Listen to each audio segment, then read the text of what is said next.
In today's video, we're going to go over some of the best leg exercises to build muscle and strength in your 40s, 50s, 60s, and beyond. I'm going to demonstrate some of my favorite exercises that involve a variety of equipment, barbells, dumbbells, even body weight. I'm going to tell you the proper sets and reps you want to do, and at the very end of this video, I'm also going to teach you some great core exercises that integrate perfectly with the legs.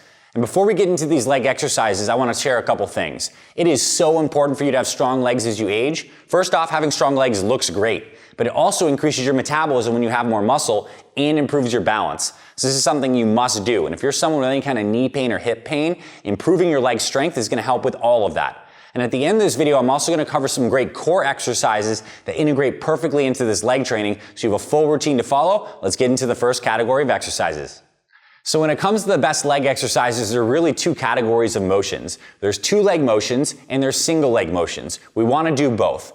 But I want to suggest highly that you start your leg workouts off with two-leg motions because these are the big compound motions that we go heavier on to build the muscle. These are things like squats and deadlifts. And we're going to start off talking about squat-type motions. And there's a lot of different varieties. Now, the first exercise and kind of like the gold standard of leg training is the barbell back squat. And if you can incorporate these into your routine and you do feel good with these, it's absolutely phenomenal. And I want to give you some tips and also show you how you can make these exercises even more knee-friendly.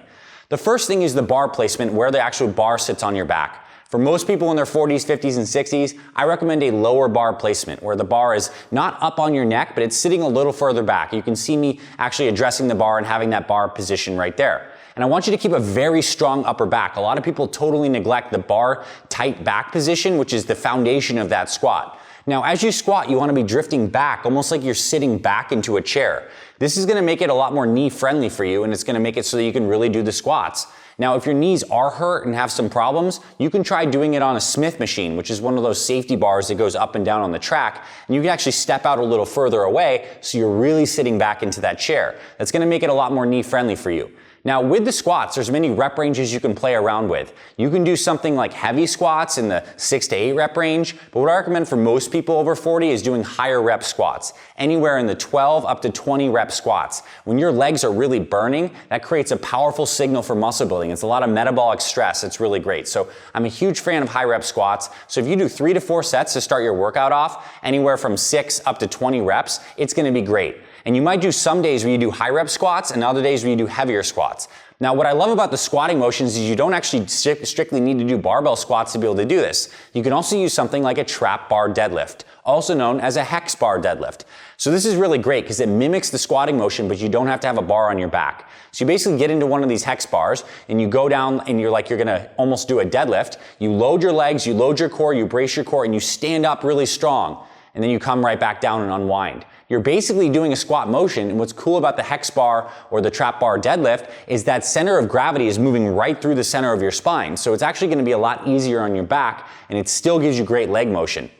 Now, if you want to make this even harder, you can stand up on a different weight or a platform to elevate yourself a little more to get that even deeper range of motion. But if you're someone who has knee pain, just doing the classic with right on the ground there is going to have a lower range of motion and is really good on your knees.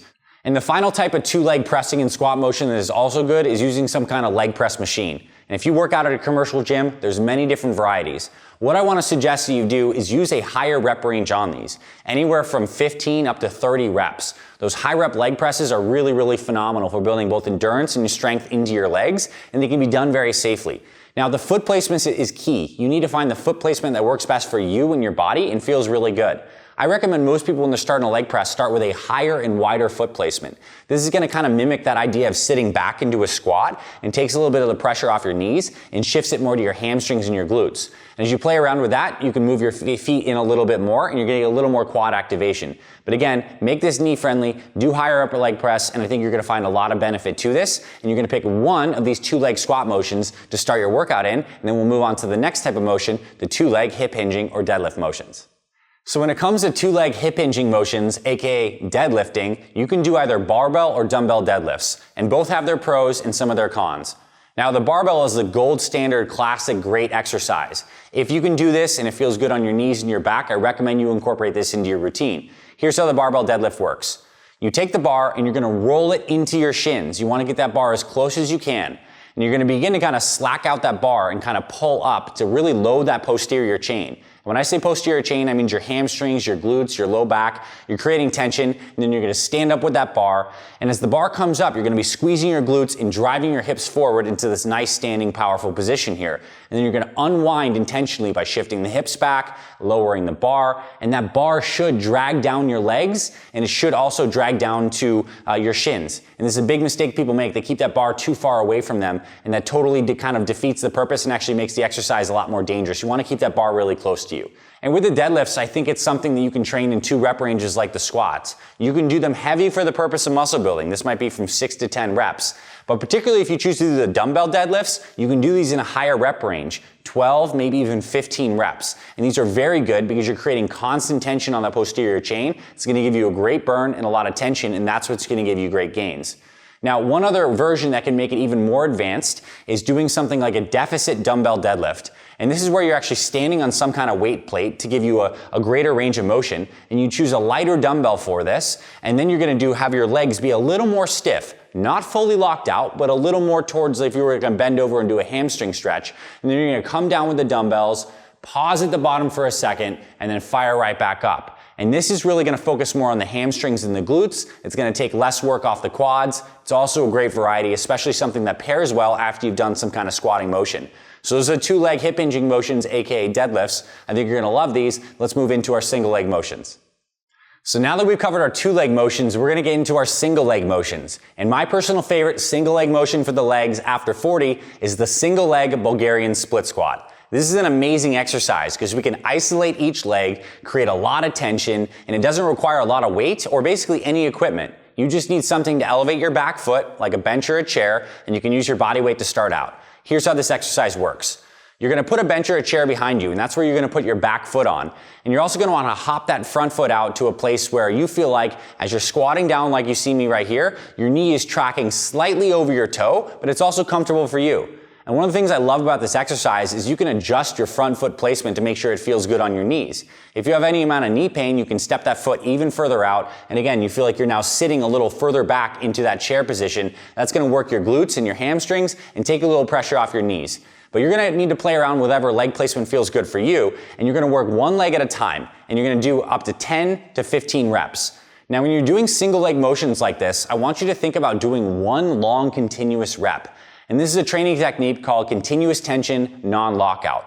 Whereas if you were doing a big deadlift, you almost have a big pull-up and you pause and you come right back on down. I want you to feel like this is almost one continuous rep all the way up, smooth transition to the way down. That's gonna create a lot of tension and a lot of burn in each of your legs. And then you can immediately progress to the next leg and do the other side. Or you can rest around 15 to 30 seconds between each leg because it is a fairly taxing motion. With these single leg motions, you want to do these after the 2-leg motions, and I say you do at least 2 sets per side, maybe up to 3. Now let's move on to our next single leg motion. I want to introduce you to the single leg step up. And this is another exercise that not enough people do, but it's so foundational. What do we use our legs for? Well, going upstairs. We were able to walk and get this kind of motion to activate the glutes and all the different core muscles. The single leg step up is like the graduated version of that, where you're going to get some kind of bench or some kind of chair. You're going to load one leg at a time, just like you did with the Bulgarian split squat. And you're going to put all of your attention into creating tension in your glute and pushing through your foot. And then when you have that tension, you're going to stand up on that leg without jumping off your back foot. You're going to have that impulse to want to jump off that back foot, but you're going to really try to push up with that one single leg on the way up, then control yourself on the way down. Then you're going to reset, create that tension, stand right back on up. You might only be able to do 5 quality reps here, but that's fine. This is about quality over quantity. You want to create tension in that leg and that glute and stand up. And as you get stronger, you can start to add plates and other things underneath you to create a greater range of motion. But starting off, you might be doing these a little bit smaller. And I want you to focus on understanding that the lowering portion of this rep is just as important as the springing up. It's not just about springing up and dropping down. That slow, controlled lowered back to the tension point is really massive for this exercise. So you do 5 up to 10 reps per leg, and then you'll switch legs. So that is the single leg step up. It's an amazing motion. I recommend at this point in the workout doing around 2 sets of 5 to 10 reps each side. And you might want to rest around 30 seconds between each leg. Now that we've covered these motions, the 2-leg squatting motions, the 2-leg deadlift motions, the single leg Bulgarian split squat, and the single leg step up, we're going to move into some great core exercises that also integrate the leg work. So one of my favorite concepts to integrate into training is to put core training at the end of my workouts, but make the core training very relevant to the body part I'm exercising. So in this case, we're doing a lot of leg exercises. So we're gonna have core exercises that have a leg-based feel. And this is really cool because it's gonna integrate these movement patterns you've been working, and it keeps your training really fresh. So the first interesting core exercise that integrates the legs is a hamstring ball rollout. And you wouldn't expect this to be a core exercise, but it's really powerful and it's been research proven to really tear up your core. What you want to do is get one of these big exercise balls and you get yourself on your back with nice stable position with your arms out on your sides, and you're going to put both legs on the ball. You're going to elevate your butt so you have nice tension in your posterior chain, and then you're going to roll that ball in. 2 legs. Pause at the top so you're doing basically a hamstring curl, and when you roll back out into that extended position, you're gonna raise one heel off the ball at a time. One heel up, other heel up, back down, and you're gonna come back to do another curl. So now you curl on in, and you go back out, heel up, other heel up, and then you do your next hamstring curl. And this is surprisingly effective for your core, especially when you're in that out position, you raise one heel up. You might find when you actually get into this extended position, you want to do multiple reps of the heel up. So what you could do is a hamstring curl in, come back out, heel up 1, and then do 2 hamstring curls in, 1, 2, and then heel up 1, 1, 1, 1. So you can play around with all different kinds of rep schemes, but it's in that extended position when you're raising your heel up that you're going to get the best effect on your core. So that's one to try. Here's the next great core exercise that also works with your legs. It is a seated hip flexor raise. And this is a subtle core exercise that I want you to incorporate because it's going to make your body function a lot better. And if you want to be athletic with your kids or your grandkids, you need to have strong, nice, explosive hip flexors. So you're going to sit down on the floor almost like you're doing a hamstring stretch. You're going to put your hands on the side of your body, and then one leg at a time, you're going to flex your whole entire leg in your quad, and you're going to raise it up about 2-3 inches. And then you're going to lower it controlled. And then you're going to do the other leg, raise it up 2-3 inches, hold, lower it down. So it's a very small, subtle motion that you can see me do here. But what it's doing is activating the hip flexor and the quads and your abs at the same time. You want to be pushing down hard through your hands, raise up, pause, come on down. And I want you to try to do 15 to 20 reps per side. You're going to find this is very challenging, very effective, integrates this core with those whole body leg tensions. So that's a very good exercise. And our final core exercise that integrates into the legs is a back extension. And there's many different machines you can do this on. I have a glute hamstring style machine here. And what I'm doing is getting myself into the position basically where my legs are extended and I have the tension in my glutes. And then I'm going to be doing these back extensions just like this. I have my arms overhead to give myself more tension, and I'm doing really back pulses just like this. I'm keeping my glutes and my hamstrings very taut, and my core is working to stabilize my spine through this motion. Now, if you don't have access to a glute hamstring type machine like this, you may have access to something that's like one of these smaller Roman chairs that are a little more upright. You can do them like this, and as you progress, you can hold a weight plate to your chest or something like that. And if you have no equipment whatsoever, you can also do these body weight by doing a Superman or Superwoman, where you're basically on the floor, you're going to squeeze those glutes, and you're going to raise your arms and your legs and do some back extensions like this. Either way, I think back extensions are a wonderful thing to do at the end of your leg workouts because they integrate the core in a very powerful and well-rounded way. So I hope you enjoyed these exercises. My intention for you in this is to pick a couple of these that you haven't been doing regularly, incorporate this into your strength training. And when it comes to doing legs, I think it's a good idea to get leg training, ideally twice per week, but separated by about 3 days or so, because leg training takes a lot out of your body and you want to make sure you fully recover. So it could be a good idea to do a leg training, let's say on Monday, and then revisit legs again on Thursday or Friday and have some rest days in between. You can train upper body in between or do cardio in between, but give yourself a good amount of time. These are not exercises to do every single day, because for the purpose of building muscle, we want to stimulate and then use rest and recovery in the middle to have that body enabled to grow and respond to the training stress. And of course, if you want more help with these workouts, go into the pinned comments in the description. We literally have full programs for fit fathers and fit mothers on how to build muscle and lose fat over 40. We are the best in the business, most success stories of anyone who's transformed people over 40. So check out our programs. I'm grateful you're here. This is Dr. Anthony Balduzzi signing off. I'll see you around the channel. Hit the thumbs up button if you like this. Of course, subscribe to the channel if you haven't, and I'll talk to you very soon.